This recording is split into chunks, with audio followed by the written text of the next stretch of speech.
আসসালামু আলাইকুম রহমতুল্লাহি ওবরাকাতুহ। একবার কল্পনা করুন, আপনি সুস্থ আছেন, হাঁটছেন, কথা বলছেন, হাসছেন, মনে হচ্ছে এখনো অনেক সময় বাকি। কিন্তু হঠাৎ যদি ফেরেশতা এসে বলে, আজ তোমার জীবনের শেষ দিন, তখন কি করবেন? যে নামাজগুলো কাজের অজুহাতে ছেড়ে দিয়েছিলেন, যে কোরআনটা আলমারিতে ধুলো জমছে, যে তওবাটা বারবার আগামীকালের জন্য রেখে দিয়েছেন, সব কিছু মনে পড়বে, কিন্তু তখন আর সময় থাকবে না। বন্ধুরা, আমরা এমন এক দুনিয়ায় বাস করছি যেখানে মানুষ আগামী মাসের পরিকল্পনা করে, কিন্তু পরবর্তী শ্বাসের নিশ্চয়তা নেই।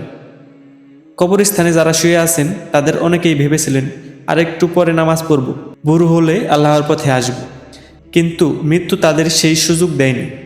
রাসূল সাল্লাল্লাহু আলাইহি ওয়াসাল্লাম বলেছেন, বুদ্ধিমান সেই ব্যক্তি যে মৃত্যুর জন্য প্রস্তুতি নেয়। আজ যদি এটা আপনার জীবনের শেষ রাত হয়, আপনার আমল নামা দেখে কি আপনি খুশি হবেন? আজ যদি শেষ সিজদা হয়, সেই সিজদায় কি আল্লাহ আপনার উপর সন্তুষ্ট থাকবেন? তাই এখনো সময় আছে।